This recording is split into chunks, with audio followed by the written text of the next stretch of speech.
ప్రభువునందు ప్రియులారా, మీ అందరికీ ప్రభు అయిన యేసుక్రీస్తు నామమున శుభములు. వరము తెచ్చిన మత్సరము. నేటి ధ్యానం కొరకు అపోస్తలుల కార్యముల గ్రంథం 5వ అధ్యాయము 17వ వచనాన్ని చదువుకుందాం. ప్రధాన యాజకుడును అతనితో కూడా ఉన్న వారందరూ అనగా సద్దూకయ్యుల తెగవారు లేచి మత్సరముతో నిండుకొని 17వ శతాబ్దంలో జపానులోని ఒక ద్వీపములో కొందరు క్రైస్తవులు క్రీస్తును అమితంగా ప్రేమించి వారి విశ్వాస విషయములో నమ్మకంగా జీవించేవారు. అది చూసిన ఆ ద్వీప నాయకుడు ఈ క్రైస్తవులు తమ తరతరాల సంస్కృతిని కూలదోస్తున్నారని వారి మీద నిందమోపి వారిని బెదిరించి శిక్షించదలిచాడు. ఆ నాయకుడు యేసుక్రీస్తు యొక్క చిత్రాన్ని ఒక వీధిలో నేల మీద పెట్టి ఆ ద్వీపములోని క్రైస్తవులందరినీ ఆ యేసు చిత్రాన్ని కాలితో తొక్కమని ఆజ్ఞాపించాడు. యేసు చిత్రాన్ని కాలితో తొక్కిన వారందరినీ బ్రతుకనిచ్చి ఎవరైతే యేసును కాలితో త్రొక్కడానికి ఇష్టపడరో వారిని చంపుతామని చెప్పాడు.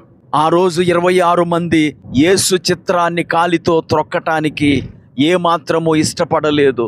ఆ 26గురిని అక్కడొక జలాశయం పక్కన ఉరి తీశాడు. ప్రియులారా, చదవబడిన లేఖన భాగమునందు ప్రధాన యాజకుడు మరియు సద్దూకయ్యుల తెగవారు మత్సరముతో నిండుకున్నారంట.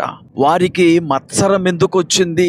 ఈ వచనమునకు ముందు 2 వచనాలలో అపోస్తలుడైన పేతురు దేవుని చేత బహుబలముగా వాడబడుతున్న పరిస్థితులను ప్రధాన యాజకుడు సద్దూకయ్యులు చూశారు. వారు చూచినది ఏమిటంటే, అపోస్తలుడైన పేతురి నీడ ఎవరి మీద పడుతుందో వారు స్వస్థత పొందుతూ ఉండేవారు. గనుక పేతురు వచ్చుచుండగా పట్టణములో ఉన్న రోగులను రోడ్ల పక్కన మంచములతో పరుపులతో పరుండబెట్టేవారు. పేతురు నడిచి వెళ్తూ ఉన్నప్పుడు అతని నీడ ద్వారా వారు బాగుపడేవారు.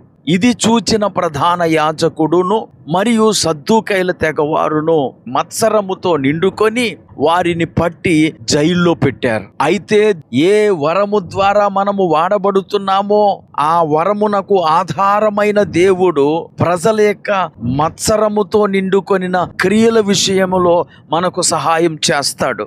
పేతురును అపోస్తలులను పట్టుకొని జైల్లో పెట్టినప్పుడు దేవుడు తన దూతను పంపి వారిని విడిపించి మీరు వెళ్ళి దేవాలయములో బోధించండి అని వారికి ఆజ్ఞాపించాడు. వారు వెళ్ళి దేవాలయములో మరలా బోధిస్తుండగా మరలా వారు పేతురును అపోస్తలులను సభ ఎదుటికి రప్పించి వారిని లాగు ప్రశ్నించారు.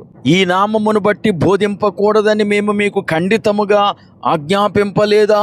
అందుకు పేతురును అపోస్తలులను మనుష్యులకు కాదు దేవునికే మేము లోబడవలెను కదా అని వారికి జవాబిచ్చారు. ప్రియులారా, జైల్లో పెట్టిన అపోస్తలులు క్రీస్తును గురించి బోధించుట మానలేదు, క్రీస్తు నామమున అద్భుతములు చేయుట మానలేదు. ఎందుకంటే వారు యేసును ప్రేమించిన వారు గనుక వారు యేసును విడిచిపెట్టుటకు ఏమాత్రమును ఒప్పుకొనలేదు. ఈరోజు ఎంతో మంది విమర్శలు వస్తున్నాయని, కుటుంబము తృణీకరించుచున్నదని యేసును విడిచిపెట్టుటకు సిద్ధపడుతున్నారు. జపాన్లోని ఆ ద్వీపములో 26గురు యేసును కాలితో త్రొక్కటానికి ఇష్టపడలేదు. ప్రియులారా, పేతురు అపోస్తలులు యేసును విడిచిపెట్టడానికి ఏమాత్రము ఇష్టపడలేదు. ఈరోజు ఎంతో మంది ప్రజల యొక్క బెదిరింపుల భయముతోనూ యేసును విడిచిపెట్టేస్తున్నారు. ఈ మాటలు వింటున్న నా ప్రియ స్నేహితుడా, సోదరి, క్రీస్తును కాలితో తొక్కే బిడ్డగా ఉన్నావా? లేదా దేవుని కొరకు నిలబడే బిడ్డగా ఉన్నావా? మనము క్రీస్తు కొరకు నిలబడినప్పుడు క్రీస్తు మనకిచ్చే బహుమానాన్ని మనం పొందుకుంటాం. ప్రార్థన చేసుకుందాం. కృపా కనికరము కలిగిన మా తండ్రి, నీకు వందనాలు. ఈరోజు ఎంతోమంది భయముతోనూ పరిస్థితుల ప్రభావము వల్ల నిన్ను విడిచిపెట్టి లోకములో కలిసిపోతూ ఉన్నారు. ఈ మాటలు వింటున్న మా వీక్షకులు ఎవ్వరూ కూడా నిన్ను విడిచిపెట్టి లోకంలో కలిసిపోకుండా ఎన్ని శ్రమలు వచ్చినా నీ కొరకు వారు జీవించే భాగ్యమును అనుగ్రహించమని యేసుక్రీస్తు నామమున ప్రార్థించి వేడుకుంటున్నాము. ఆమేన్.